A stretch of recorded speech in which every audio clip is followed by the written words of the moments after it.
ஒரு சமூகத்தினுடைய வளர்ச்சியில் எல்லாத்தினுடைய பொறுப்புகளை கொண்டும் எல்லாரும் அவங்கவங்களுடைய வேலைகளை சரிவர செஞ்சால் மட்டும்தான் அடுத்த ஜெனரேஷனை நம்ம சரியான முறையில் உருவாக்க முடியும். இன்றைக்கி சமூகத்தில் பல சேவைகள் நடக்குது. சில பேர் மருத்துவமனை கட்டுறாங்க, சில பேர் ஏழைகளுக்கு உதவி கொடுக்குறாங்க, சில பேர் சாப்பாடு கொடுக்குறாங்க. இது போன்ற பல சேவைகள் சமூகத்தில் நடந்து கொண்டு தான் இருக்குது. எல்லா சேவைகளை விட மிக முக்கியமான ஒரு சேவை, ஒரு பணி என்னன்னா, அடுத்த சமுதாயத்தை இந்த உலகத்தில் நம்ம எப்படி விட்டுட்டு போகிறோம், நம்முடைய வருங்கால ஜெனரேஷனை, நம்முடைய குழந்தைகளை எந்த மனநிலைகளில் எந்த பக்குவங்களில் நாம் இந்த உலகத்தில் விட்டுட்டு போகிறோம் அப்படிங்கிறது தான் நாம் செய்யக்கூடிய பணிகள்லேயே மிக முக்கியமான பணி. ஒரு சமுதாயத்தினுடைய வளர்ச்சியில் ஆண்களுக்கு எவ்வளவு முக்கியத்துவம் இருக்குதோ, எவ்வளவு பங்களிப்பு அளிக்க முடியுமோ, அதைவிட ஒரு படி மேலாக தாய்மார்கள், சகோதரிகள், உங்களுடைய பங்களிப்பும் உங்களுடைய முக்கியத்துவம் தான் ஒரு சமுதாயத்தினுடைய வளர்ச்சிக்கு மிக முக்கியமான ஒரு பகுதி. ஏன்னா ஒரு தாயுடைய மடிதான் ஒரு குழந்தையினுடைய முதல் பள்ளிக்கூடம். ஒரு தாயினுடைய மடிதான் ஒரு குழந்தையினுடைய முதல் பள்ளிக்கூடம். எந்த சமுதாயத்தில் பெண்கள் சிந்தனைவாதிகளாக, சமூகத்தை பற்றி யோசிக்கக்கூடியவர்களாக, அல்லாஹ் ரசூலுக்கு பயந்து வருங்கால ஜெனரேஷனை இப்படித்தான் நாங்கள் உருவாக்கணும் அப்படிங்கிற உணர்வுள்ள ஒரு தாய்மார்கள், ஒரு பெண் சமூகம் ஒரு சமூகத்தில் கிடைச்சிட்டா அந்த சமூகத்துக்கு தோல்வி என்பதே கிடையாதுன்னு வரலாறுகள் நமக்கு சொல்லிக் கொடுக்குது. இன்றைக்கு காலகட்டத்தில் உங்களுடைய பங்களிப்பு, உங்களுடைய அர்ப்பணிப்பு, உங்களுடைய தியாகம்தான் அடுத்த ஜெனரேஷனுடைய மிகப்பெரிய வளர்ச்சியும் மேம்பாடும். அதனால் இப்போ நான் உங்கள்கிட்ட பேசக்கூடிய விஷயங்களை தயவு செய்து ஒரு பயானாக மட்டும் கேட்காம நம்முடைய வாழ்க்கையில் அதை நம்ம எப்படி கொண்டு வரணும், நாம் நம்முடைய குடும்பங்களில் அதை நம்ம எப்படி அமல் செய்யணும், நம்முடைய வருங்கால ஜெனரேஷனை, குழந்தைகளை, பெண்களை, வாலிபர்களை, ஆண்களை நாங்கள் எந்த மனநிலைகளில் உருவாக்கணும் அப்படிங்கிற ஒரு தெளிவான பார்வையும் ஒரு தெளிவான நோக்கமும் உங்களுக்கு வேணும். லைஃப் என்பது, இஸ்லாமிய மார்க்கம் என்பது ஏதோ நேத்து உருவானதல்ல. இஸ்லாமிய மார்க்கம் என்பது கிட்டத்தட்ட 1318 ஆண்டுகள் இந்த உலகத்தை அறிவால், சிந்தனையால், ஆற்றலால், கண்டுபிடிப்புகளால், பொருளாதாரத்தால், அரசியல் மாற்றங்களால், கலாச்சாரங்களால், இப்படி எல்லா துறைகள்லையுமே இஸ்லாமிய சமூகம் இந்த உலகத்தில் பெரிய சாதனையாளர்களாக நம்முடைய முன்னோர்கள் இருந்தாங்க. ஆனால் கடந்த 300 வருஷமாக உலகத்தில் ஒரு பின்தங்கிய சமூகமாக இஸ்லாமிய சமூகம் இருக்குது. மன ரீதியாக, கல்வி ரீதியாக, சமூக ரீதியாக, பொருளாதார ரீதியாக, இப்படி எல்லா நிலையிலையுமே ஒரு பலகீனமடைந்த சமூகமாக நாங்கள் மாறிக்கொண்டே போகிறோம். இந்த நிலை நீடித்தால் சமூகத்தில் மிக மோசமான விளைவுகள் ஏற்படும்னு ஆய்வுகள் சொல்லுது. அதனால் ஒவ்வொரு ஊர்கள்லையும், குறிப்பாக உங்களை மாதிரி சின்ன ஊர்கள், இஸ்லாமிய மக்கள் வசிக்கக்கூடிய ஊர்களில் உங்களுடைய வருங்கால குழந்தைகளை நீங்கள் எப்படி உருவாக்கணும், எந்த மனநிலைகளில் நீங்கள் அவங்கள தயாரிக்கணும், எந்த இலக்குகளோடு நீங்கள் உருவாக்கணும் அப்படிங்கிற ஒரு தெளிவான பார்வை உங்களுக்கு வேணும். அதுக்கு பெரிய PhD படிச்சிருக்கணும், டாக்டரேட் படிச்சிருக்கணும், டிகிரி முடிச்சிருக்கணும்னு அவசியம் இல்லை. இப்போ எங்கள் அம்மாவெல்லாம் 3வது தான் படிச்சிருக்கிறாங்க, எழுத படிக்க தெரியாது எங்கள் அம்மாவுக்கெல்லாம், இன்னும் இருக்கிறாங்க அல்ஹம்துலில்லாஹ். ஆனால் எங்களை உருவாக்கும் போது எப்படி உருவாக்குனாங்க, எந்த மனநிலைகளில் எங்களை உருவாக்குனாங்க அப்படிங்க இப்போ நினைக்கும் போது எனக்கு ஆச்சரியமாக இருக்கும். எழுத படிக்க தெரியாத ஒரு தாய் தன்னுடைய குழந்தைகளை எப்படி உருவாக்குறாங்க? அப்போ பெரும் சமூக கட்டமைப்புக்கு பெருசாக படிச்சிருக்கணும், பெரிய டிகிரி வாங்கியிருக்கணும், பெரிய டாக்டராக இருக்கணும்னு அவசியம் இல்லை. உங்களுக்கும் அல்லாஹ்வுக்கும் மத்தியில் தொடர்புகள் சரியாக இருந்தால், தாய்மார்கள் உங்களுக்கும் குர்ஆனுக்கும் மத்தியில் தொடர்புகள் சரியாக இருந்தால் உங்களுடைய குழந்தைகள் சமூகத்தினுடைய தலைவர்களாக மாற்றப்படுவாங்க. முதல்ல அதை நீங்கள் ஆழமாக புரிஞ்சுக்கணும். அப்போ இன்னைக்கு காலகட்டத்தில் இந்த வருங்கால சமூகத்தை கட்டமைக்க வேண்டிய மிகப்பெரிய பொறுப்பு ஆண்களை விட பெண்கள் உங்களுக்கு தான் அதிகமாக இருக்கு. உங்களுடைய பார்வை, உங்களுடைய அன்பு, உங்களுடைய தியாகம், உங்களுடைய அல்லாஹுடைய துவா, இதை கொண்டு தான் உங்க ஜெனரேஷன், உங்க குழந்தைகள் எப்படி சமூகத்தில் இருக்க போறாங்கிறத நீங்க தான் நிர்ணயிக்க முடியும். அப்ப இன்னைக்கு வருங்கால சந்ததிகளை உருவாக்கக்கூடிய நீங்க உங்க மனநிலைகள் எப்படி இருக்கணும், உங்க சிந்தனைகள் எப்படி இருக்கணும், உங்க பார்வைகள் எப்படி இருக்கணும், உங்களுடைய வாழ்க்கையினுடைய டே டு டே ஆக்டிவிட்டீஸ் எப்படி இருக்கணும் அப்படிங்கிறத நீங்கள் அண்டர்ஸ்டாண்ட் பண்ணி புரிஞ்சுக்கிட்டீங்கன்னா உங்களால் ஒரு பெரிய தலைவர்களை, பெரிய சிந்தனைவாதிகளை, பெரும் சமூக கட்டமைப்பு உங்களால் உருவாக்க முடியும். ஏன்னா ஒரு தனி மனிதனுடைய மாற்றம் தான் குடும்பங்களுடைய மாற்றம். பல குடும்பங்களுடைய மாற்றம் தான் ஒரு மஹல்லாவுடைய மாற்றம். பல மஹல்லாக்களுடைய மாற்றம் தான் ஒரு சமுதாயத்தினுடைய, ஒரு சமூகத்தினுடைய மாற்றம். அதனால மாற்றம் என்பது நம்மிடத்திலிருந்து முதல்ல உண்டாகணும். நம்முடைய வீடுகளிலிருந்து ஒரு சேஞ்சஸ் உண்டாகணும். நம்முடைய வீடுகளிலிருந்து ஒரு இலக்குகளை நோக்கி பயணிக்கக்கூடிய பெண் சமூகமாக நாங்கள் மாறணும். அப்படி மாறினா மட்டும்தான் உங்களால் ஒரு வலிமையான சமூகத்தை உருவாக்க முடியும். அப்போ இப்போ நம்ம என்ன செய்யணும்? இதுக்கு நம்ம என்ன செய்யணும் அப்படின்னா, இன்னைக்கு காலகட்டத்தில் நம்முடைய குழந்தைகள் எப்படி உருவாகிறாங்க அப்படின்னு நீங்கள் தெரிஞ்சுக்கணும். நம்முடைய பிள்ளைங்க எங்கெல்லாம் பாதிக்கப்படுறாங்க, நம்முடைய குழந்தைகள் என்ன மாதிரி பிரச்சனைகளுக்குள்ள மாட்டிக்கிட்டு இருக்கிறாங்க, அந்த பிரச்சனைகள்லேருந்து நம்முடைய பெண் குழந்தைகளை, நம்முடைய ஆண் குழந்தைகளை எப்படி நாம் கையில் எடுக்கணும் அப்படிங்கிறத நீங்கள் தெரிஞ்சுக்கணும். உடம்பு சரியில்லை அப்படின்னா மருத்துவர்கிட்ட போனால் மருத்துவர் என்ன நோயின்னு கண்டுபிடிச்சா மட்டும்தான் சரியான ட்ரீட்மெண்ட் பார்க்க முடியும், சொல்யூஷன், மருந்து கொடுக்க முடியும்.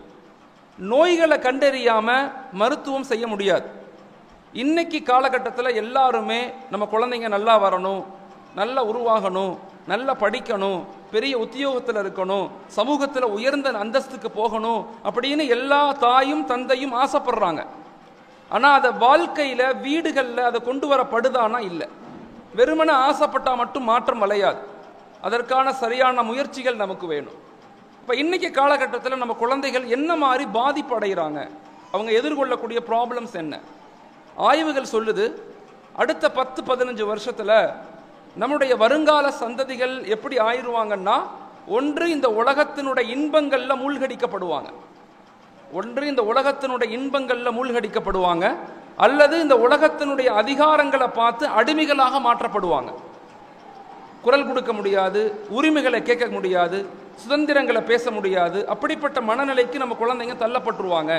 அப்படி என்ன நடக்குதுன்னா, ஒன்று அவங்க எதிர்கொள்ளக்கூடிய பிரச்சனை என்னன்னா கல்ச்சரல் டிக்ளைன், கலாச்சார சீர்கேடு. இன்னைக்கு உலகம் எதிர்கொள்ளக்கூடிய மிக முக்கியமான ப்ராப்ளம் இது. Not only for Muslim community, முஸ்லீம்களுக்கு மட்டும் உண்டான ப்ராப்ளம்ஸ் அல்ல இது. உலகத்தில் படைக்கப்பட்ட, உலகத்தில் இருக்கக்கூடிய எல்லா மனித குலத்திற்கும் உண்டான மிகப்பெரிய ப்ராப்ளம் கல்ச்சரல் டிக்ளைன், கலாச்சார சீர்கேடு. அவங்க பார்க்குற படங்கள், நாடகங்கள், வெப் சீரியஸு, அவங்க யூஸ் பண்ணுற சோசியல் மீடியா, இதன் மூலமாக அவங்கள அறியாமையே அவங்க பாதிக்கப்படுறாங்க. அவங்க மனநிலை பாதிக்கப்படுது. அவங்க எதுக்காவது ஒன்றுக்கு அடிமையாக மாற்றப்படுறாங்க. இதிலிருந்து நீங்கள் குழந்தைகளை சரியான முறையில் பயிற்சி கொடுத்து வெளியே எடுக்கலைன்னா, என்னதான் நீங்கள் கல்வியை கொடுத்து, என்னதான் நீங்கள் சொத்து சுகம் கொடுத்தாலும் அந்த குழந்தைங்க உங்களை புரிஞ்சிக்க மாட்டாங்க. அவங்க முழுக்க இந்த உலகத்தினுடைய இன்பங்களில் மூழ்கடிக்கப்படுவாங்க. ஒன்று கல்ச்சரல் டிக்ளைன், கலாச்சார சீர்கேடு. அவங்க எப்படி முடிவெட்டுறாங்க, அவங்க எப்படி ட்ரெஸ் போடுறாங்க, அவங்களுடைய செப்பல் எப்படி இருக்குது, அவங்களுடைய வாழ்க்கை முறை எல்லாமே படங்களை பார்த்து, நாடகங்களை பார்த்து, நெட்ஃப்ளிக்ஸை பார்த்து, சோசியல் மீடியாவை பார்த்து உருவாகக்கூடிய குழந்தைகள் இன்னைக்கு உருவாகிக்கிட்டு இருக்காங்க. வீடுகளில் ரோல் மாடல் இல்லை. படங்களையும் நாடகங்களையும் பார்த்து தான் இன்னைக்கு சமூக கட்டமைப்பு உருவாக்கப்பட்டு கொண்டிருக்கு. நம்ம நினைப்பதை விட மோசமான நிலைகள் போய்கிட்டு இருக்கு. ட்ரக்ஸ் பயன்படுத்தக்கூடியவங்க அதிகமாகறாங்க. பெண்கள் கல்ச்சரலி பாதிக்கப்படுறாங்க. கலாச்சார சீர்கேடு. நம்ம நினைப்பதை விட மோசமான மனநிலைக்கு தள்ளப்படுறாங்க. அப்போ நாம் இதை முதல்ல தெரிஞ்சுக்கணும், என்ன ப்ராப்ளம்ஸ். ரெண்டாவது மிக முக்கியமான ப்ராப்ளம் நம்முடைய குழந்தைகள் எதிர்கொள்ளக்கூடியது அஹ்லாக், ஒழுக்க ரீதியான பாரு. மக்கள்கிட்ட எப்படி பேசணும், எப்படி நடந்து கொள்ளணும், உறவுகளை எப்படி மதிக்கணும், அத்தா அம்மா மீது எப்படி கண்ணியமாக இருக்கணும், டீச்சர்ஸ் மீது எப்படி கண்ணியமாக இருக்கணும், அப்படிங்கிறது எல்லாமே குறைஞ்சிக்கிட்டே இருக்குது. அதை பற்றி பேசுறதுக்கு நம்ம யாருமே இல்லை. அதை பற்றி பேசினாலும் அவங்க அதை பெருசாக கேர் பண்ணுறதில்ல. அத்தாவை பார்த்து புள்ள ஓடி போயிடுறான், பக்கத்திலேயே வரமாட்டேங்கிறான். பக்கத்தில் உட்கார்ந்து பேசுறது, சாப்பிட்றது, முத்தம் கொடுக்கறது, இது எல்லாமே குறைஞ்சிக்கிட்டே வருது. எல்லாருமே ஒரு சுய சந்தோஷத்தை நோக்கி நகர்றோம். எனக்குன்னு ஒரு ஃபோன், எனக்குன்னு ஒரு சில வீடியோஸ், எனக்குன்னு ஒரு சுதந்திரம், அதை நோக்கி நகர்றோம். சொந்த குழந்தைகளை, பெத்த குழந்தைகளை கூட பார்க்க முடியாத நிலைக்கு நம்ம தள்ளப்படுறோம். நல்லா யோசிச்சு பாருங்க. மிகப்பெரிய பலகீனத்துக்கு நம்ம உள்ளாக்கப்படுறோம். நம்மளை அறியாமையே அது நடக்குது. நம்மளை நடக்குது. ஒரே கட்டிலில் படுக்கிறாங்க. அத்தா ஒரு பக்கெட்டு ஃபோன் பார்த்து படுத்திருப்பாரு, அம்மா ஒரு கட்டில் அந்த பக்கெட்டு ஃபோன் பார்த்து படுத்திருக்கும், புள்ள நடுவில் படுத்திருக்கும். நிறைய வீடுகளில் இன்னைக்கு டெக்னாலஜி வளர வளர ஒழுக்கம் சார்ந்த, அன்பு சார்ந்த, விட்டு கொடுத்தல் சார்ந்த, மன்னிப்பு சார்ந்த வாழ்க்கை முறை குழந்தைகளுக்கு கொடுக்கப்படுறதில்லை. வீடுகளில் 60% குடும்பங்கள் டிஸ்பியூட், பிரச்சனை நடக்குது. கணவனுக்கும் மனைவிக்கும் மத்தியில் சரியான அந்நியுன்யம் இல்லை. வீட்டில் இருக்கக்கூடிய மூத்தவங்களுக்கும் இளையவர்களுக்கும் மத்தியில் சரியான இணைப்புகள் குறைஞ்சு போகுது. நல்ல யோசி பாருங்க, நல்ல நீங்க ஆழமாக யோசிக்கணும். சிந்திச்சா மட்டும்தான் இதிலிருந்து நீங்க வெளிவர முடியும். வேக வேகமாக வாழ்க்கை போகுது, எங்க போகுதுன்னு தெரியல. காலைல எழுந்திரிச்சதுலேருந்து நைட்டு படுக்கிற வரைக்கும் வேலை செய்யற மாதிரியே தெரியும். ஆனா எதையாவது நம்ம சாதிச்சிருக்கிறோமானா ஒண்ணுமே இல்லை. தயவு செய்து 2வது நம்ம குடும்பங்கள்ல இருக்கக்கூடிய ப்ராப்ளம் ஒழுக்கம் ரீதியான, அன்பு ரீதியான, விட்டு கொடுத்தல், மன்னித்தல், பாசம். இன்னைக்கு அறிவு அதிகமாயிருச்சு, அன்பு குறைஞ்சிருச்சு. படிப்பு அதிகமாயிருச்சு, பாசம் குறைஞ்சிருச்சு. நிறைய படிச்சவங்க தான் இன்னைக்கு நிறைய தவறுகள் செய்யக்கூடியவங்களாக மாறுறாங்க. அப்ப வாழ்க்கையினுடைய யதார்த்த நிலை என்ன, வாழ்க்கையினுடைய உண்மை நோக்கம் என்ன அப்படிங்கிறத நம்ம விளங்கல. அப்ப முக்கியமாக 2வது நம்ம எதிர்கொள்ளக்கூடிய பிரச்சனை என்னன்னா ஒழுக்க சார்ந்த பிரச்சனை, அன்பு சார்ந்த பிரச்சனை. 3வது மிக முக்கியமான விஷயம் நம்ம குழந்தைகள் எதிர்கொள்ளக்கூடிய பிரச்சனை என்னன்னா உடலியல் சார்ந்த பிரச்சனை. பிசிக்கல் ரொம்ப ரொம்ப குறைவாக இருக்குது. இன்னைக்கு நிறைய குழந்தைகள் தண்ணீர் சரியா குடிக்கிறது இல்லை. ஆய்வுகள் சொல்லுது. ஆண்களுடைய வலு குறைஞ்சிக்கிட்டே போகுது, நியூட்ரிஷன் குறையுது. குழந்தை பெற்றெடுக்கக்கூடிய ஆற்றலும் தைரியமும் உடல் வலுவும் மனோவலுவும் 2 பேத்துக்குமே குறையுது, ஆண்களுக்கும் சரி பெண்களுக்கும் சரி. உடலியல் சார்ந்து, உணவியல் சார்ந்து மிகப்பெரிய மோசமான நிலைக்கு நம்ம தள்ளப்படுறோம். ஆரோக்கியமான உணவு முறைகள் ரொம்ப குறைஞ்சிருச்சு. அதை பத்தி யாரும் கேர் பண்றதில்லை, அதுக்கு முக்கியத்துவம் கொடுக்கறதில்லை. 4வது மிக முக்கியமான ஒரு ப்ராப்ளம், நம்முடைய சமுதாயம் எதிர்கொள்ளக்கூடிய ப்ராப்ளம் என்னன்னா ஸ்ட்ரெஸ், மன அழுத்தம். சின்ன சின்ன வயசுலேயே குழந்தைகளுக்கு மன அழுத்தம் ஏற்படுது. கடந்த 6 மாசத்துல மட்டும் தமிழகத்தில் 100 குழந்தைகள் தற்கொலை பண்ணியிருக்கிறாங்க மன அழுத்தத்தின் காரணமாக. குழந்தைகள் ஸ்ட்ரெஸ் இன்னைக்கு அதிகமாகுது. அப்போ குழந்தைகளை நம்ம எப்படி வளர்க்கணும், குழந்தைகளை நம்ம எப்படி கையாளணும், குழந்தைகள்கிட்ட நம்ம எப்படி உருவாக்க சிந்தனையை ஏற்படுத்தணும் அப்படிங்கிறத ஒரு தாயும் தகப்பனும் உட்கார்ந்து பேசணும். அதுலேயும் குறிப்பாக தாய்மார்களுடைய பங்களிப்பு, உங்களுடைய அர்ப்பணிப்பு, உங்களுடைய அர்ப்பணிப்பு தான், உங்களுடைய பங்களிப்பு, உங்களுடைய தியாகம்தான் சமூகத்தினுடைய வளர்ச்சிக்கு, சமூக முன்னேற்றத்திற்கு மிக முக்கியமான காரணம். அதனால வருங்கால சந்ததிகளை எப்படி உருவாக்கணும், 4 விஷயங்களை கொண்டு உருவாக்க முயற்சி செய்யுங்க. 4 விஷயங்களை அவங்கள்ட்ட கொண்டு போய் சேர்க்கறதுக்கு முயற்சி செய்யுங்க. 1, வலிமையான ஈமான உங்க குழந்தைகளுக்கு கொடுங்க. அதான் அடிப்படை. ஈமான் தான் நம்முடைய பாதுகாப்பு, ஈமான் தான் நம்முடைய முன்னேற்றம், ஈமான் தான் நம்முடைய எழுச்சி, ஈமான் தான் நம்முடைய வளர்ச்சி. ஈமானிய தொடர்பில்லாத எவ்வளவு நீங்க கல்வியை கொடுத்தாலும், ஈமானிய தொடர்பில்லாத, குர்ஆனுடைய தொடர்பில்லாத எவ்வளவு பெரிய கல்வி அதிகாரத்தை நீங்க கொடுத்தாலும் அது ஆற்றலாக உலகத்துல மாறாது, மாறாக அழிவத்தான் உலகத்துல கொடுக்கும். தாய்மார்கள் தயவு செய்து உங்களுடைய சந்ததிகள், நாம இந்த உலகத்துல வாழ்ந்தோங்கிறதுக்கு ஒரு அத்தாட்சி நம்ம பிள்ளைங்க மட்டும்தான். நாம இந்த உலகத்துல மௌத்தான பிறகு நம்ம நினைக்கக்கூடிய ஒரு ஜீவன் யாருன்னா நாம பெத்தெடுத்த பிள்ளைங்க தான். அந்த பிள்ளைங்களை எப்படி வளர்த்தோம், எப்படி உருவாக்கணும், எந்த மனநிலைகளில் நம்ம கட்டமைச்சோம் அப்படிங்கிறத தாய்மார்கள், சகோதரிகள் ரொம்ப ஆழமாக யோசிக்கணும். அதனால நீங்க கொடுக்க வேண்டிய முதல் பகுதி வலிமையான ஈமான அவங்களுக்கு கொடுங்க. ஈமானுடைய இணைப்பை ஏற்படுத்துங்க, அல்லாஹுடைய தொடர்பை ஏற்படுத்துங்க. அதிகாலை ஒரு தாய் தஹஜ்ஜத் நேரத்தில் தொழுதுட்டு ஒரு குழந்தைக்காக எப்போ நம்ம துவா செய்ய ஆரம்பிக்கிறோமோ அந்த துவா அல்லாஹ்விடத்தில் நேரடியாக போகுது. எத்தனை பேர் நம்ம துவா செய்கிறோம்? குழந்தைகளுடைய பெயர் சொல்லி துவா செய்யணும். அல்லாமா துல்ஃபிகார் சாப் மிகப்பெரிய ஒரு ஆலிம், அவங்க ஒரு பயானில் பேசும்போது சொல்கிறாங்க, எங்கள் வீட்டில் 7 குழந்தைகள், எங்களுக்கு எங்கள் அம்மாவுக்கு 7 பிள்ளைங்க. எங்கள் அம்மா தஹஜ்ஜத் நேரத்தில் எந்திரிச்சு எங்களுடைய ஒவ்வொரு குழந்தையினுடைய பெயர் சொல்லி துவா செய்வாங்க. நான் பக்கத்தில் நாங்கள் படுத்திருப்போம். துல்ஃபிகார் சாப் அப்படிங்கிறவங்க இன்னைக்கு உலகத்தில் மிகப்பெரிய ஆலிம். அவங்க ஒரு பெரிய ஆலிம், ஒரு ஷேக். அவங்க சொல்கிறாங்க, என் இல்மை கொண்டோ என் திறமைகளை கொண்டோ இல்லை என்னுடைய படிப்பை கொண்டோ நான் இந்த நிலைக்கு வரலை. இந்த இடத்துக்கு நான் வந்தது எங்கள் அம்மாவுடைய அத்தாவுடைய துவாவை கொண்டு தான் நான் வந்தேன். அவங்களுடைய துவாக்களின் காரணமாகத்தான் என்னுடைய முன்னேற்றம், என்னுடைய வளர்ச்சின்னு சொல்கிறாங்க. சொல்லுவாங்க, ஒவ்வொரு தஹஜ்ஜத்துடைய நேரத்திலையும் எங்கள் அம்மா அதிகாலை எழுந்திருந்து அவங்களுடைய பிள்ளைங்களுடைய எல்லா பெயரையும் துவா செய்வாங்க, சொல்லி துவா செய்வாங்க. அப்போ என்னுடைய பேர் எப்போ வரும்னு எதிர்பார்த்துக்கிட்டே இருப்பேன், படுத்திருப்பேன் நான். எங்கள் அம்மா துல்ஃபிகார் அப்படின்னு சொன்ன உடனே நான் எழுந்திரிச்சு உட்காந்து எங்கள் அம்மா எனக்காக என்ன துவா செய்கிறாங்க அப்படின்னு காது கொடுத்து கேட்பேன். எங்கள் அம்மா என்னவெல்லாம் எனக்கு துவா செஞ்சாங்களோ அது எல்லாத்தையுமே அல்லாஹ் எனக்கு கொடுத்துருக்கான். எங்கள் அண்ணன் தம்பி எல்லாத்துக்குமே கொடுத்துருக்குறான். ஒரு தாயினுடைய துவா, ஒரு பெற்றோருடைய துவா நேரடியாக இறைவனுடைய சன்னிதானத்தில் அடைக்கிறது, அல்லாஹ்வை அடையக்கூடியதாக இருக்குது. இப்போ நாங்கள் எங்களுடைய குழந்தைகள் நல்லா வரணும், சிறப்பாக வரணும், சிறந்த முறையில் உருவாகணும்னு நினைக்கக்கூடிய நாம ஒரு நாளைக்கு எத்தனை தடவை நம்முடைய குழந்தைகளுடைய பேர் சொல்லி துவா செய்கிறோம்?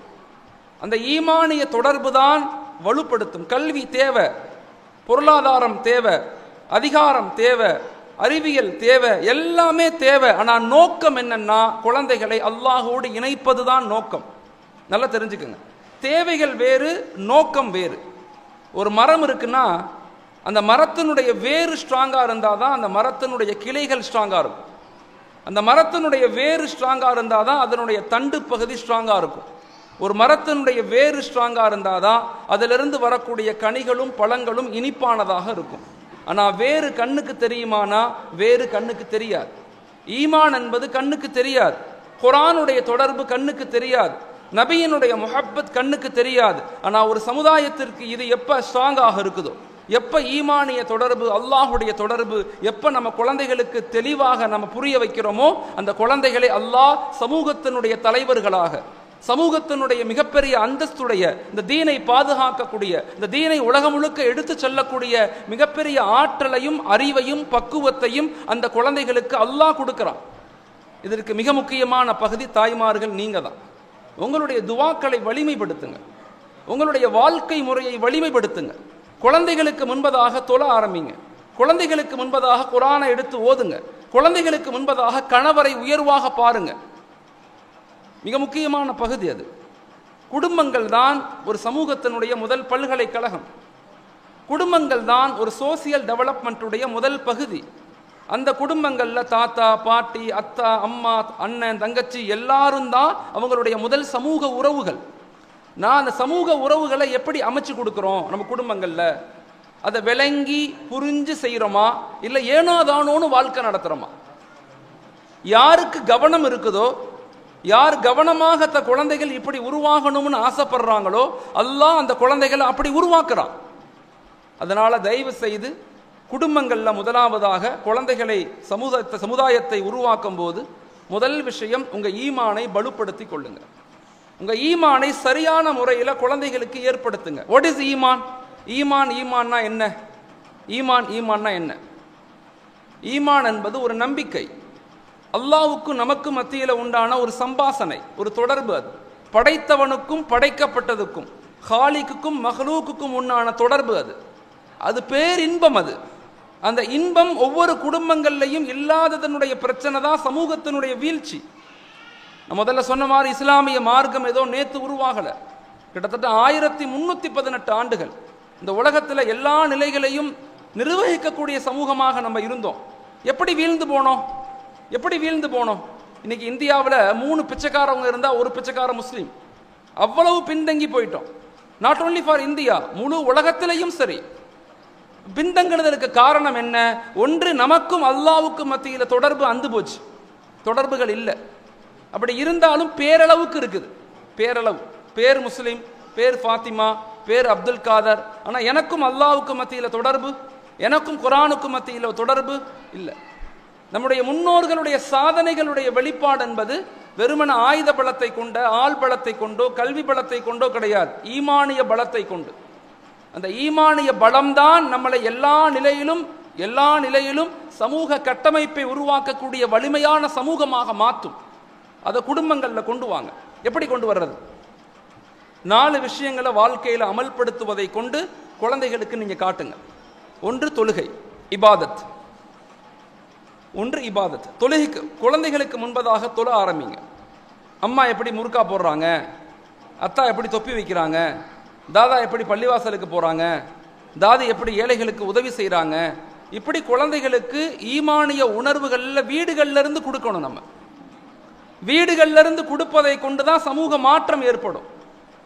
குழந்தைகளுக்கு முன்பதாக சண்டை போடுறது, அசிங்கமான வார்த்தைகளை பயன்படுத்துறது, இல்ல கணவன் மனைவி உறவு முறைகள் சரியில்லாமல் இருக்கிறது, குழந்தைகள் மனநிலை ரீதியாக பாதிக்கப்படுவாங்க.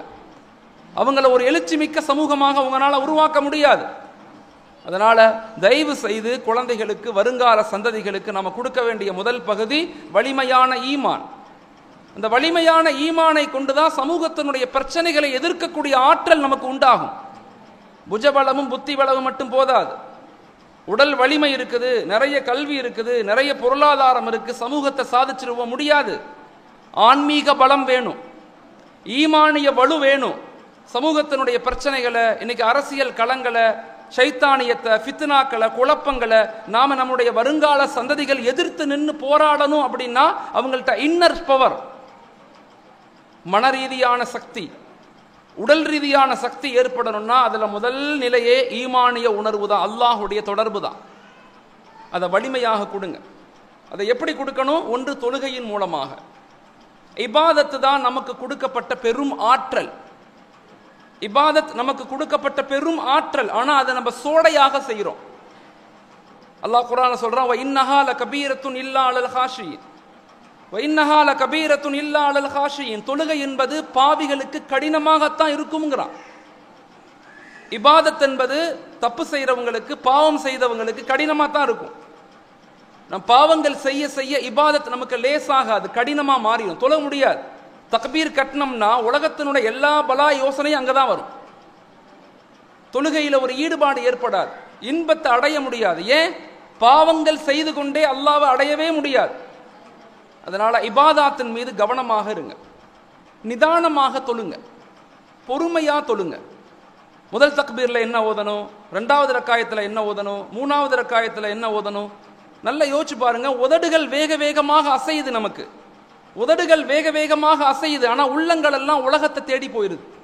அதனாலதான் எங்களுக்கு அதை இன்பம் தெரியல.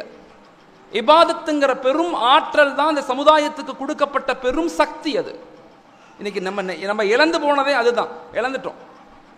அதனுடைய சக்தி நமக்கு தெரியல, அந்த இபாதத்தினுடைய ஆற்றல் நமக்கு புரியல, அந்த இன்பம் நமக்கு தெரியல. அதனால தயவு செய்து இபாதாத்துல கவனமாக இருங்க. 2வது, வீடுகள்ல குர்ஆன் ஷரீஃப் ஓதுங்க. குர்ஆன் என்பது நமக்கு கொடுக்கப்பட்ட முஅஜிஸா. நாங்க நபியை பார்க்கல, ரசூலை பார்க்கல, சஹாபாக்களை பார்க்கல, தாபியின்களை பார்க்கல, தபா தாபியின்களை பார்க்கல, நாங்க யாரையுமே பார்க்கல. நாங்க பார்க்கிற ஒரு அதிசயம் குர்ஆன் மட்டும்தான். What is Quran? Quran is a conversation between Abd and Allah. அல்லாஹ்வுக்கும் அடியானுக்கும் மத்தியில சம்பாசனை, ஒரு பேச்சு உரையாடல் தான் குர்ஆன்.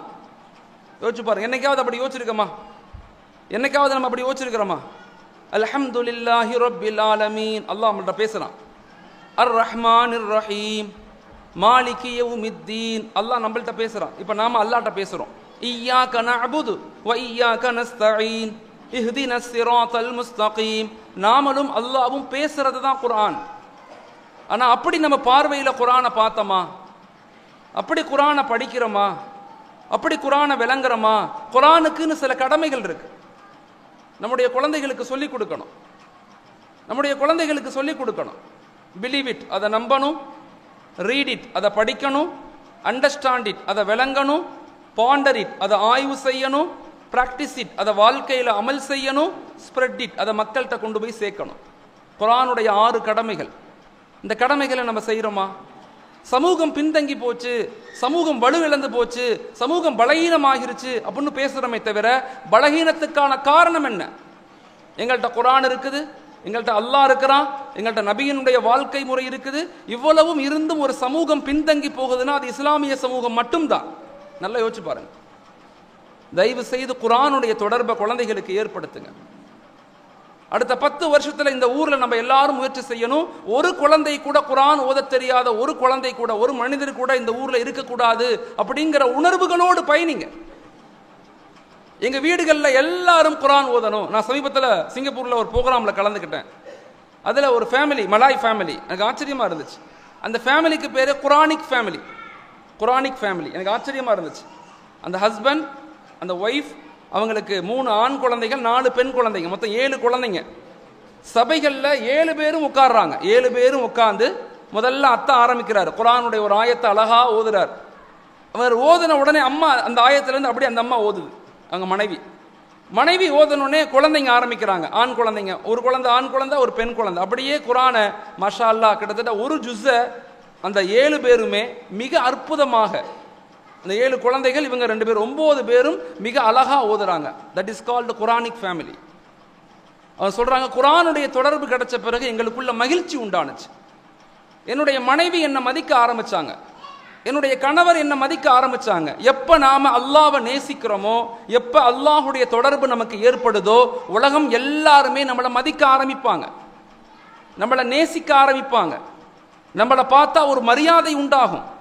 வீடுகள்ல கணவர் மனைவிக்கு முன்னாடி குர்ஆன் எடுத்து ஓதணும்.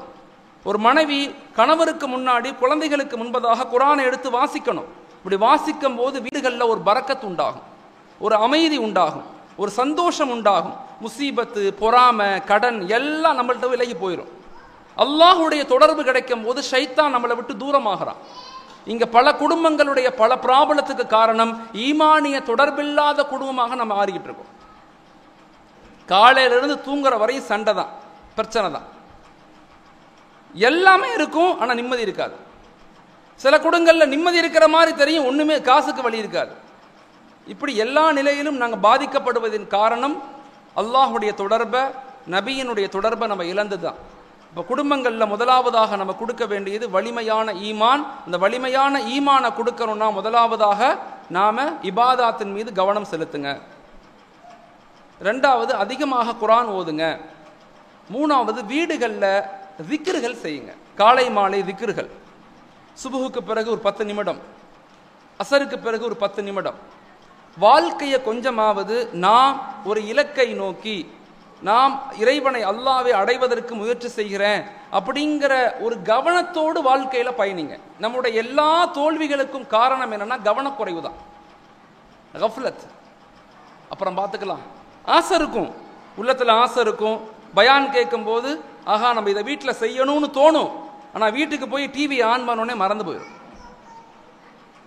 வீடுகளில் போய் மொபைலை பார்த்து ஒரு ரீல்ஸ் எடுத்து பார்த்தோன்னே நம்ம என்னெல்லாம் கேட்டோமோ அதெல்லாம் மறந்து போயிடும். வாழ்க்கையில சந்தோஷமாக இருங்க, எல்லா நிலையிலும் வாழ்க்கையில இன்பமாக வாழுங்க. ஆனா அல்லாஹ்வை மறந்துடாதீங்க. அல்லாஹ்வை மறந்துட்டீங்கன்னா அந்த வாழ்க்கை கடினமாக போயிடும், அழுத்தமாக போகும், பிரச்சனைகளாக மாறும். அதனால தயவு செய்து அல்லாஹ் சொல்றான், நீ என்னிடத்துல வாங்குறான், ஃபதுஊனி அஸ்தஜிப் லக்கும், என்னிடத்துல கேளு நான் உனக்கு பதில் சொல்றேங்கிறான். நம்ம கேட்க மாட்டேங்கிறோம். மனிதர்கள்ட்ட புலம்புறமே தவிர என்னைக்காவது அல்லாஹ்ட்ட புலம்புறோமா? யோசிச்சு பாருங்க. மனிதர்கள்ட்ட புலம்புவோம், அது சரியில்லை, இது சரியில்லை, வீட்டில் வருமானம் இல்லை, கணவர் சரியில்லை, புள்ள சரியில்லை, புலம்பிக்கிட்டே இருப்போம். ஆனா என்னைக்காவது அல்லாஹ்ட்ட புலம்புறோமா? அல்லாஹ்ட்ட புலம்ப மாட்டோம், மனிதர்கள்ட்ட தான் புலம்புவோம். அதனால தான் நம்ம ஜெயிக்கவே முடியலை, நிம்மதியே நமக்கு இல்லை. அதனால தயவு செய்து 3வது வீடுகளில் திக்ருகள் செய்யுங்க. அல்லாஹ்வுடைய பெயரை மெதுவா உச்சரிங்க, மெதுவா உச்சரிங்க. நம்முடைய முன்னோர் பெண்கள்லாம் அப்படித்தான் இருந்தாங்க. இன்னைக்கு ஷுகுலாத்துகள், நிறைய வேலைகள் நமக்கு வந்த மாதிரி ஆயிடுச்சு. பிஸியா இருக்கிற மாதிரியே தெரியுது, ஒண்ணுமே நடக்க மாட்டேங்குது. நல்லா யோசிச்சு பாருங்க. பிஸியா இருக்கிற மாதிரியே இருக்கும், ஒன்றும் முன்னேற்றமும் இருக்காது. 4வது நிறைய துவா செய்யுங்க, அல்லாஹ்ட்ட கேளுங்க. அல்லாஹ்வுடைய 4 வாக்குறுதி குர்ஆன் சொல்லுது, தி ப்ராமிசஸ் ஆஃப் அல்லாஹ். குர்ஆன் நமக்கு 4 வாக்குறுதிகள் கொடுக்குது. ஒன்று, ல இன் ஷக்கர்தும் ல அஸீதன்னக்கும், எனக்கு நன்றி செலுத்துங்க நான் உங்களுக்கு அதிகப்படுத்துறேன்னு அல்லாஹ் சொல்றான். ல இன் ஷக்கர்தும் ல அஸீதன்னக்கும், எனக்கு நன்றி செலுத்துங்க நான் உங்களுக்கு அதிகப்படுத்துறேன். 2வது, ஃபதுஊனி அஸ்தஜிப் லக்கும், ஃபதுஊனி அஸ்தஜிப் லக்கும், என்னிடத்துல கேளுங்க நான் உங்களுக்கு பதில் கொடுக்குறேன், ஒருபோதும் நான் மறுத்துற மாட்டேன். 3வது, ஃபதுகுருனி அதுகுருக்கும், நீ என்ன நினைங்க நான் உங்களை நினைக்கிறேன்னு சொல்றான் அல்லாஹ். நீ என்ன நினை, என்னை பத்தி யோசி, என்னுடைய பெயரை நீ உச்சரி, நான் உன்னை பத்தி யோசிப்பேன், உன்னை கைவிட்டுற மாட்டேன். 4வது சொல்றான், இன் தன்சுருல்லாஹ யன்சுருக்கும், இனி எனக்கு உதவி செய், நான் உனக்கு உதவி செய்கிறேன். என்னுடைய படைப்புகளுக்கு, இல்லாதவர்களுக்கு, ஏழைகளுக்கு, கஷ்டப்படக்கூடிய மக்களுக்கு நீ உதவி செய், நான் உனக்கு உதவி செய்கிறேன். இன் தன்சுருல்லாஹ யன்சுருக்கும்.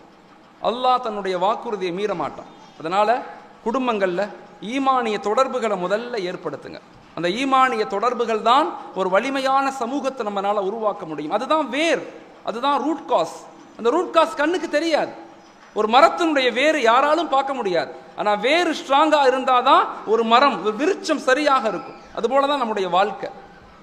இது முதலாவது பகுதி. 2வது, நம்முடைய குழந்தைகளை, நம்ம ஜெனரேஷனை, நம்முடைய சமுதாயத்தை உருவாக்கும் போது ஒழுக்கமான வாழ்வியலை கற்றுக் கொடுங்க. ஒழுக்கம் 2 வகைப்படும். ஒன்று சுய ஒழுக்கம், இன்னொன்று பொது ஒழுக்கம். சுயமாக தன்னைத்தானே சுய கட்டுப்பாடு உள்ள குழந்தைகளை உருவாக்குங்க. யோசிக்க செய்யுங்க. உணவுகளை சாப்பிடும் போது நல்லா யோசிங்க. நான் ஒரு தடவை என் நண்பருடைய வீட்டுக்கு போயிருந்தேன், ஜார்க்கண்டில். அவர் டிபார்ட்மெண்ட்டில் வேலை செய்கிறார். அவர் ஒரு கிறிஸ்துவர். அவருடைய வீட்டுக்கு நான் போயிருக்கேன். நான் பல இடங்களில் இதை நான் சொல்கிறது, பெண்களுக்கு மெயினாக நான் சொல்கிறது. 7 மணி 8 மணி ஆச்சு. 7:45 அந்த பெண்மணி, என்னுடைய நண்பருடைய மனைவி, 3 குழந்தைங்க, 3 குழந்தைகளுக்கும் சாப்பாடு கொடுக்குறாங்க. கரெக்டாக 7:30 மணி 7:45 சாப்பாடு கொடுக்குறாங்க. சாப்பாடு கொடுத்துட்டு 8 மணி 8:15 அந்த பிள்ளைங்களை கூட்டு ரூமுக்கு போயிருச்சு. அந்த அம்மா ரூமை லாக் பண்ணிருச்சு. 8, 8:45 9 மணிக்கு வெளியே வந்துருச்சு அந்த அம்மா. இப்போ நான் கேட்டேன், உள்ளுக்குள்ளே போனோடனே, பிரதர் சிஸ்டர் உள்ளே போயிட்டாங்க, எப்போ வருவாங்க, நம்ம சாப்பிட்லையேன்னு கேட்டேன். அப்போ சொன்னேன், அஹ்மத், என் ஃபேமிலியுடைய மாடல், நாங்கள் பின்பற்றக்கூடிய முறை என்னென்னா 7:45 8 மணிக்கு குழந்தைங்க சாப்பிடணும், 8:30 மணி 9 மணிக்கெல்லாம் தூங்கிடணும், அதிகாலை 4 மணிக்கு எழுந்திரிக்கணும். இதுதான் எங்களுடைய குடும்பத்தினுடைய மாடல். ஒரு புள்ள சின்ன 8வது படிக்குது, அது ஐஐடிக்கு ப்ரிப்பேர் பண்ணுது அந்த குழந்தை. 2வது 7வதோ 6வதோ படிக்குது அந்த குழந்தை. இப்பயே யூபிஎஸ்சிக்கு ப்ரிப்பரேஷனில் இருக்குது. நம்ம எத்தனை மணிக்கு குழந்தைகளை தூங்க வைக்கிறோம் யோசிச்சு பாருங்க. 10 மணி 11 மணி 12 மணிக்கு தூங்க வைக்கிறோம். 12 மணி. எத்தனை மணிக்கு காலையில் எழுந்திரிக்க வைக்கிறோம்? ஒரு சமூக மாற்றம் என்பது வீடுகள்ல இருந்து தான் உருவாகும். இதை நம்ம சொல்ல முடியல. தாய்மார்கள், சகோதரிகள், என் வயதுள்ள இளம் பெண்கள், தயவு செய்து யோசிச்சு பாருங்க. உங்களை கொண்டுதான் ஒரு சமூக கட்டமைப்பு இருக்கு. வயதானவங்களை விட்டுருங்க, அவங்களுடைய மனநிலைகள் அல்ஹம்துலில்லாஹ். உங்களுடைய காலங்களை யோசிச்சு பாருங்க. உங்களுடைய வருங்கால சந்ததிகள் எப்படி உருவாக்கப்பட்டு கொண்டு இருக்கிறாங்க, எந்த மனநிலைகளில் உருவாக்கப்படுறாங்க. உங்களுக்கு தெரியும் நாடார் சமூகத்தை பத்தி. நாடார் சமூகம் 40 வருஷத்துக்கு முன்னாடி நாடார் சமூகம் எப்படி இருந்தாங்கன்னா, தொட்டா தீட்டு பார்த்தா தீட்டுன்னு இருந்தாங்க.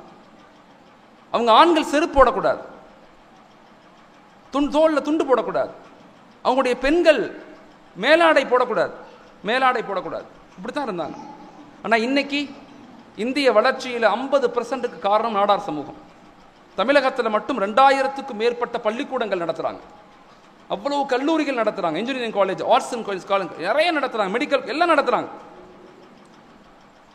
40 வருஷத்துக்கு முன்னாடி எப்படி இருந்தாங்க?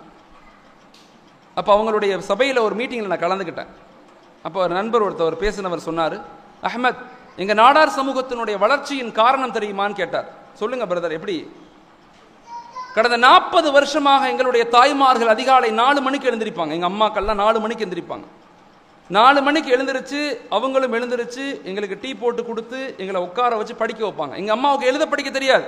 எங்க அம்மா கல் உடைக்கிற வேலை செஞ்சாங்க, கல் உடைக்கிற வேலை. ஆனா 4 மணிக்கு எழுந்திருச்சு என்னை உட்காந்து படிக்க வச்சு, படிமா படிக்கண்ணுன்னு பக்கத்திலேயே சொல்லுவாங்க.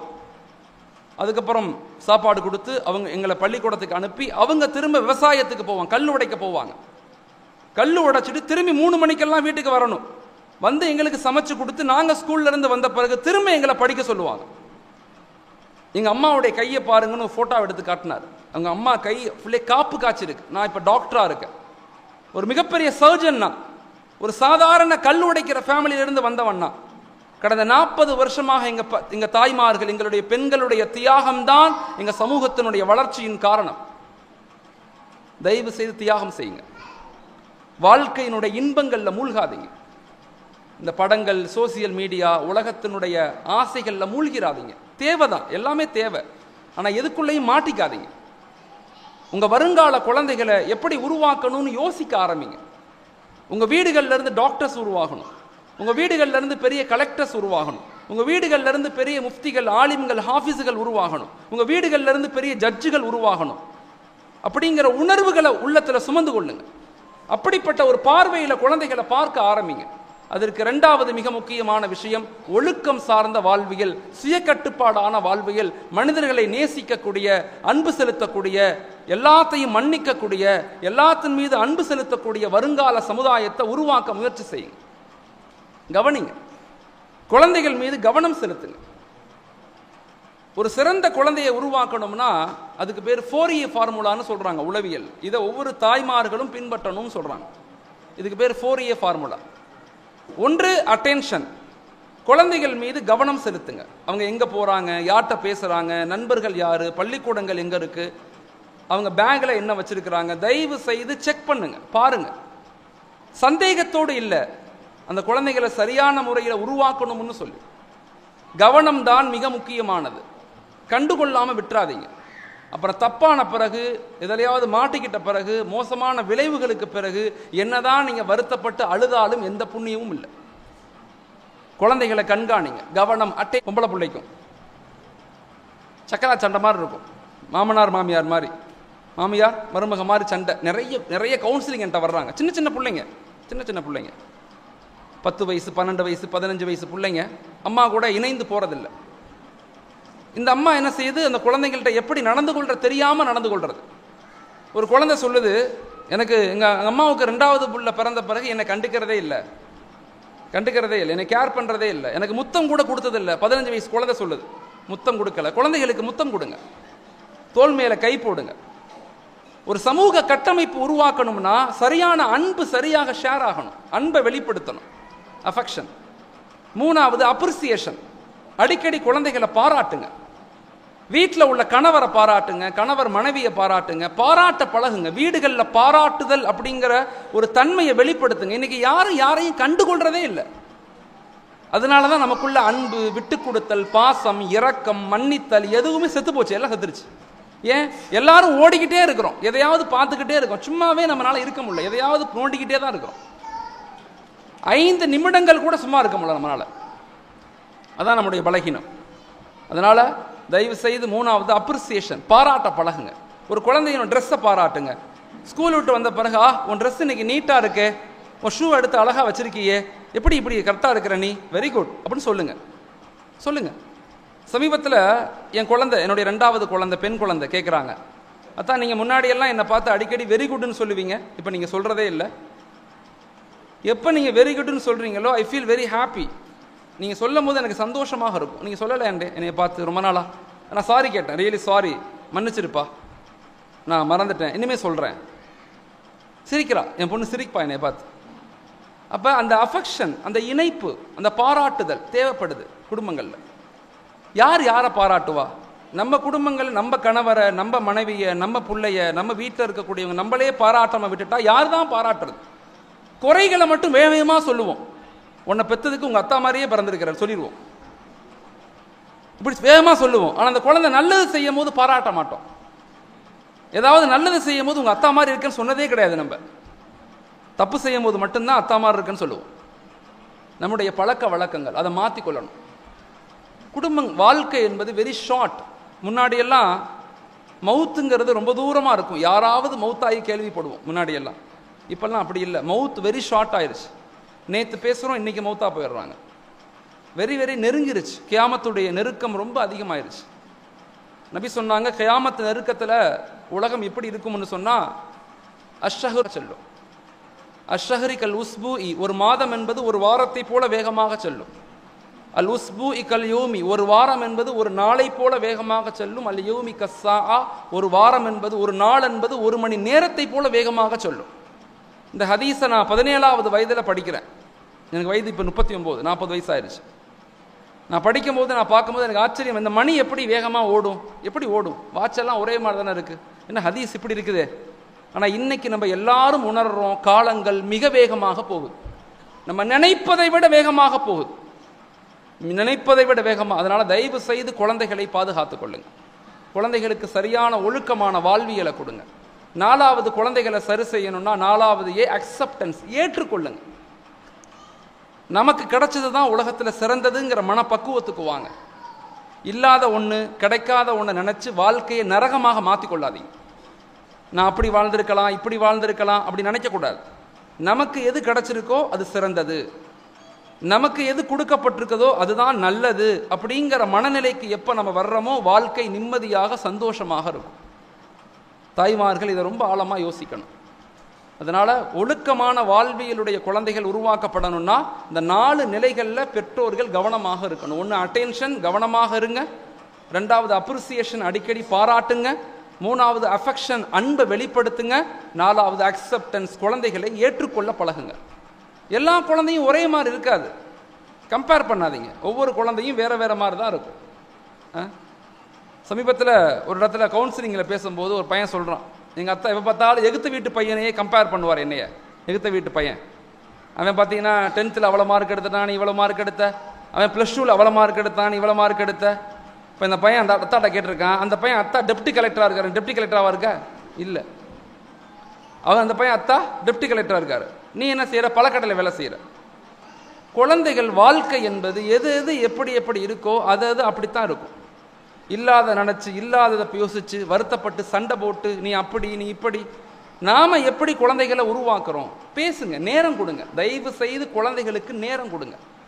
காலைல எழுந்திருக்கும் போது பக்கத்தில் உட்காருங்க, நைட்டு படுக்கும் போது பக்கத்தில் உட்காருங்க, பேசுங்க, மனம் விட்டு பேசுங்க. இன்னைக்கு நேரமே இருக்க மாட்டேங்குது. எப்படி சாப்பிட்றோம் யோசிச்சு பாருங்க. வீட்டுகளில் அம்மா தோசை சுடும், ஒரு புள்ள தட்டில் தோசையை வச்சுட்டு கட்டில் மேலே உட்காந்துருக்கும், இன்னொரு புள்ள சோஃபா மேலே உட்காந்துருக்கும். யோசிச்சு பாருங்க, இப்படி தான் சாப்பிட்றோம் நம்ம. ஆனால் ஒரு கிறிஸ்துவ ஃபேமிலி பாருங்க, கிறிஸ்துவ ஃபேமிலி அவங்க எல்லாரும் சேர்ந்து உட்காடுறாங்க, எல்லாரும் கையை பிடிச்சிக்கிறாங்க. உலகத்தில் இப்படித்தான் சாப்பிடணும், இப்படித்தான் வாழணும் அப்படிங்கிறத நபி ஸல்லல்லாஹு கற்றுக் கொடுத்துருக்காங்க நமக்கு. எதையுமே நம்ம பின்பற்றுறதில்லை, எதையுமே இம்ப்ளிமெண்ட் பண்ணுறதில்லை. அப்புறம் சமூகம் பின்தங்காமல் என்ன செய்யும்? சுன்னத்துகளை வாழ்க்கையில் பின்பற்றுங்க. நிறைய எல்லாரும் இங்கே கேள்விப்பட்டது தான், யாரும் இங்கே கேள்விப்படாமல் அறியாமல்லாம் கிடையாது. எல்லாத்துக்கும் தெரியும் எப்படி சாப்பிடணும், சுப்ரா விரிக்கணும், எல்லாரும் உட்காரணும், சாப்பிடும் போது பிஸ்மில்லா சொல்லணும், துவா ஓது, எல்லாம் தெரியும். யாராவது செய்கிறோமா வீடுகளில்? யோசிச்சு பாருங்க. தெரிஞ்சவங்க வீட்லையும் செய்யறதில்ல, தெரியாத வீட்லையும் செய்யறதில்லை. அதான் பெரிய வருத்தம். அதனால் வாழ்க்கையில் ஒழுக்கமான நபியினுடைய வாழ்க்கையை பின்பற்ற முயற்சி செய்யுங்க. இது 2வது. ஒன்று வலிமையான ஈமான், 2வது ஒழுக்கமான வாழ்வியல். 3வது வருங்கால சந்ததிகளை ஆளுமையான கல்வியை கொடுங்க, நல்லா படிக்க வைங்க. உயிரே போனாலும் பரவாயில்ல, பிள்ளைங்களை படிக்க வைங்க. படிப்பு தான், கல்விதான் நம்முடைய உரிமையை, நம்முடைய சுதந்திரத்தை, நம்முடைய எல்லா விதமான பிரிவில்லை சலுகைகளை வாங்கி கொடுக்கும். நம்மள்கிட்ட கல்வி இல்லை, நம்ம அதிகாரத்தில் இல்லை அப்படின்னா ஒருபோதும் வலுவுள்ள சமூகமாக மாற முடியாது. இன்னைக்கு இந்தியாவிலேயே கல்வியில் மிகவும் பின்தங்கிய சமூகம் இஸ்லாமிய சமூகம், மிகவும் பின்தங்கிய சமூகம் இந்தியாவில். ஆனால் தமிழகத்தில் அது வேறு நிலை. தமிழகத்திலேயே உயர்கல்வி படித்த மாநிலங்களிலேயே உயர்தரமான உச்சகட்டமான உயர்கல்வி படித்தவங்க தமிழ்நாடு மக்கள் தான். இந்தியா முழுக்க வெறுமன 26.5% உயர்கல்வி படித்த மக்களுடைய சதவீதம். ஆனால் இந்தியாவில் மட்டும் இது 51.7%. இந்தியாவிலேயே அவ்வளவு உயர்கல்வி படித்த மக்கள் இங்கே தான் இருக்கிறாங்க. கல்வியில் மாஷா அல்லாஹ் அடுத்த கட்டத்துக்கு நம்ம நகர்ந்துக்கிட்டு இருக்கோம். இப்போ நம்ம வருங்கால சந்ததிகளை திட்டமிட்டு உருவாக்குங்க. கல்வியில் 4 துறைகளில், இந்த 4 துறைகளில் ஒரு துறையை நீங்கள் தேர்ந்தெடுங்க. ஒன்று அரசு துறை, அதிகார வாய்ப்பு கல்வி முறை. அதிகார வாய்ப்பு கல்வி முறை. நம்முடைய நாடு இருக்குல்ல, நம்ம நாடு 4 தூண்களில் தான் நிற்குது. நம்ம நாடு 4 அதிகார தூண்களில் தான் நிற்குது. ஒன்று அட்மினிஸ்ட்ரேஷன், ஐஏஎஸ், ஐபிஎஸ், ஐஆர்எஸ் போன்ற ஒரு தூண். 2வது தூண் இருக்குது, அந்த தூண் ஜுடிஷியன், அதாவது நீதித்துறை, அட்வொகேட்ஸு, ஜட்ஜஸ்ஸு. 3வது மீடியா, ஜேர்னலிசம். 4வது டிஃபென்ஸ் அண்ட் பாதுகாப்புத்துறை, டிஃபென்ஸ் துறை. இந்த 4 துறைகளில் தான் அந்த நாடு நிற்கிது. இந்த 4 துறைகளில் நம்முடைய குழந்தைகளை எத்தனை % குழந்தைகளை கொண்டு போகிறோம்? நம்முடைய ஊர்களில் இருந்து வருஷத்துக்கு ஒரு 20 குழந்தைகளையாவது இந்த 4 துறைகளில் கொண்டு போய் சேர்க்கணும் அப்படிங்கிறத யோசிக்கணும். நீங்கள் அதுக்கு தாய்மார்கள் நீங்கள் தான் முயற்சி செய்யணும். இது முதல் நிலை படிப்பில். 2வது கல்வித்துறை இருக்குதே, அது டெக்னாலஜி சார்ந்த கல்வித்துறை. வசதி வாய்ப்புகள் இருந்தால் டாக்டர்ஸை உருவாக்குங்க. நான் பெண்களை 4 துறைகளில் உருவாக்க சொல்கிறேன், எல்லா இடத்துலையும் சொல்கிறேன். பெண்களை 4 துறைகளில் உருவாக்குங்க. 4 இலக்கு நல்லா படிக்க வைங்க. ஆனால் இலக்குகளோடு படிக்க வைங்க. என்னவாக இவங்களை ஆக்க போகிறோங்கிற தெளிவான பார்வைகளோடு படிக்க வைங்க. ஒன்று, வசதி வாய்ப்புகள் இருக்குது, நல்லா படிக்கிறாங்கன்னா டாக்டர்ஸ் ஆக்குங்க, தேவை இருக்கு, டாக்டர்ஸ் தேவை. தாய் சேய் நல மருத்துவர்கள் சமூகத்துக்கு தேவை, பெண்கள் தேவைப்படுறாங்க. ரெண்டாவது, நல்ல ஆசிரியர்கள் தேவை, teachers. 1 teacher equivalent to 1000 students. ஒரு ஆசிரியர் 1000 மாணவர்களுக்கு சமமானவங்க. அப்படி உருவாக்க முயற்சி செய்யுங்க. ஆசிரியர்கள் சமூகத்துக்கு ரொம்ப ரொம்ப தேவை. சம்பந்தமே இல்லாமல் பிஇ படிக்கிறது, EEE படிக்கிறது, EC படிக்கிறது நான் படிக்க வேணான்னு சொல்ல. இதை கொண்டு என்ன சாதிக்க விரும்புறீங்கன்னு நான் கேட்குறேன். 5 லட்சம் 10 லட்சம் கட்டி படிக்க வச்சு வீடுகளில் சும்மா தான் இருக்கிறாங்க. நிறைய EEE படித்து, நிறைய EC படித்து, நிறைய மெக்கானிக்கல் இன்ஜினியரிங் படிக்க வைக்கிறது பெண்களை போய். சமூகத்துக்கு என்ன தேவை? படிக்கணும். சமூகம், பெண்கள் படிக்கணும். ஆனால் என்ன துறைகளில் படிக்கணும், இவங்க சமூகத்துக்கு என்னவாக மாறணும் அப்படிங்கிறத நிச்சயமாக இலக்குகளோடு யோசிக்கணும். ஆசிரியர் உருவாக்குங்க. மூணாவது, நல்ல அரசு துறைகள் தேவைப்படுது. எஜுகேஷன் டிபார்ட்மெண்ட்டில் பெண்கள் போகணும். டிபிஐயில் எஜுகேஷனுடைய டிஆர்ஓவா, இப்படி எஜுகேஷன் லெவலில் எந்த விதமான முழு பாதுகாப்போடு ரொம்ப அற்புதமான வாழ்க்கை முறையை வாழலாம் கல்வித்துறைகளுக்கு பெண்கள் போனோம்னா. நாலாவது, நல்ல கவுன்சிலிங்ஸ் தேவை. நல்ல கவுன்சிலிங், சைக்காலஜி படித்த பெண்கள் இன்னைக்கு சமூகத்துக்கு தேவை. அடுத்த 10-15 வருஷத்தில் உலகத்தில் இருக்கக்கூடிய மக்கள் தொகையில் 95% மக்களுக்கு மென்டல் ஹெல்த் டிஸார்டர், மனநோயின்னு வரப்போகுதுங்கிறான். மனநோய், இதை மக்கள்கிட்ட பேசி சரி செய்ய வேண்டிய பெண்களுக்கு பேசணும். அப்படிப்பட்ட ஆலிமாக்கள் தேவை. அப்படிப்பட்ட உளவியல் படித்த, சைக்காலஜி படித்த நல்ல டாக்டர்ஸ் இன்னைக்கு சமூகத்துக்கு தேவை. அப்படி இலக்குகளோடு குழந்தைகளை உருவாக்க முயற்சி செய்யுங்க. நாலாவது, நல்ல வணிகத்துறை. ஆண் குழந்தைகள் நல்ல வியாபாரங்களை கற்றுக்கொள்வது. இன்னைக்குள்ள வியாபார சூழ்நிலைகள், என்னென்ன மாதிரி வியாபாரங்கள் செய்யலாம், அதுக்கு என்னெல்லாம் நம்ம திட்டமிடலாம், அதுக்குண்டான முயற்சிகள் என்ன அப்படிங்கிறத நம்முடைய வருங்கால சந்ததிகளுக்கு பயிற்சி கொடுக்கணும். வியாபார பயிற்சிகள். இஸ்லாமிய சமூகம் இந்தியாவுக்குள்ள வந்ததே வியாபாரத்தின் மூலமாகத்தான். அதனால வியாபாரங்களை நம்ம வலுவாக மாறணும். இது மூணாவது. ஒன்று, வலிமையான ஈமான். ரெண்டாவது, ஒழுக்கமான வாழ்வியல். மூணாவது, ஆளுமையான கல்வி. நாலாவது, சமூக பொறுப்புள்ள இளம் சமூகம் இன்னைக்கு தேவை. சமூக பொறுப்பு, சோசியல் ரெஸ்பான்சிபிலிட்டி. நமது நாடு, நமது மண், நமது மக்கள், நமது தேசம், நமது வருங்கால சந்ததிகள் அப்படிங்கிற ஆழமான கருத்தியல் குழந்தைகளுக்கு கொடுக்கப்படணும். என்ன படிச்சு என்ன செய்ய? படிச்சு டாக்டர் ஆக போறேன், டாக்டர் ஆகி வீடு கட்ட போறேன், டாக்டர் ஆகி கார் வாங்க போறேன். இல்லை, நான் படிப்பது நமக்கானது மட்டுமல்ல, சமூகத்துக்கானது. நாம் படிப்பது நமக்கானது மட்டுமல்ல, ஏழைகளுக்கானது. இந்த நாட்டுக்காக, இந்த நாட்டினுடைய வளர்ச்சிக்காக நம்முடைய முன்னோர்கள் உடல், பொருள், ஆவி, உயிர் அனைத்தையும் செலவழித்து தான் இந்த நாட்டை, இந்த ஜனநாயகத்தை, இந்த குடியரசை நமக்கு கொடுத்துருக்கிறாங்க. இந்த நாட்டினுடைய வளர்ச்சியில், இந்த நாட்டினுடைய முன்னேற்றத்தில், இந்த நாட்டினுடைய மேம்பாட்டில் நம்ம எல்லாரும் பங்களிப்பு அளிக்கணும் அப்படிங்கிற உணர்வுகளை குழந்தைகளுக்கு கொடுங்க. இது நமது நாடு, இது நமது மண். காந்தி ஒத்துழைமை இயக்கம் உருவாக்கும் போது 1920 அப்பயே கிட்டத்தட்ட 20 கோடி ரூபாய் பணம் கொடுத்து உதவியது இஸ்லாமிய சகோதரர். நேதாஜி சுபாஷ் சந்திர போஸ் அவர்கள் நேஷனல் ஆர்மியை இந்தியாவில் உருவாக்கும் போது பிரிட்டிஷுக்கு எதிராக 27% முன்வரிசை நின்றது இஸ்லாமிய வாலிபர்கள். வ.உ. சிதம்பரனார் கப்பலோட்டிய தமிழர் கப்பல் இயக்கத்தை, சுதேசி இயக்கத்தை தமிழகத்தில் உருவாக்கும் போது 8000 ஷேரையும் வாங்கி கொடுத்து அந்த கப்பலை வாங்க உதவியாக இருந்தது திருநெல்வேலியை சேர்ந்த ஒரு முஸ்லீம் சகோதரர். இவ்வளவு பெரிய வலிமையான சமூக கட்டமைப்புள்ள இந்த சமூகம் இன்னைக்கு ஏன் பின்தங்கி போச்சு? ஏன்னா நம்மள்கிட்ட கவனம் இல்லை, நம்மள்கிட்ட இலக்குகள் இல்லை, நம்மள்கிட்ட தொடர் பயணங்கள் இல்லை. இந்த உலகத்தினுடைய இன்பங்களில் மாட்டிக்காதீங்க. திரும்ப நான் சொல்கிறேன், நாங்கள் மௌத்தாக போது இந்த உலகத்தில் விட்டு பிரியும் போது சுதந்திரமான ஈமானிய உணர்வுள்ள வருங்கால சமூகத்தை விட்டுட்டு போகணும். அடிமைகளை விட்டுட்டு போகக்கூடாது. உலகத்தினுடைய இன்பங்களில் மூழ்கி போன அடிமைகளான ஆண்களை, பெண்களை விட்டுட்டு போயிடக்கூடாது.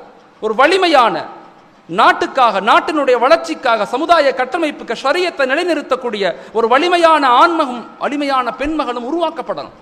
அது எங்கிருந்து உருவாக்கப்படணும்னா அது உங்கள் வீடுகளில் இருந்து உருவாக்கப்படணும். அப்படிப்பட்ட இலக்குகளை மனதில் சுமந்து கொள்ளுங்க. அல்லாஹ்ட்ட கேளுங்க. அல்லாஹ் எதையும் மறுக்கிறதில்லை. எதை கேட்டாலும் அல்லாஹ் கொடுக்க ரெடியாக இருக்கான். அல்லாஹ்ட்ட கேளுங்க. குழந்தைகளுக்காக, குடும்பங்களுக்காக, சமூகத்துக்காக, மக்களுக்காக துவா செய்யுங்க. இந்த ஊருக்கு வந்தது ரொம்ப சந்தோஷம், உங்களை பார்த்தது பெரிய சந்தோஷம். அல்லாஹு தஆலா உங்களுக்கு நீண்ட ஆயுள், நல்ல பரக்கத்தை, சந்தோஷமான வாழ்க்கையை, நோய் நொடி இல்லாத வாழ்க்கையை அல்லாஹ் உங்களுக்கும் எனக்கும் கொடுக்கணும். ஜஸாக்குமுல்லாஹ். அஸ்ஸலாமு அலைக்கும் வரஹ்மத்துல்லாஹி தஆலா பரக்காத்துஹு.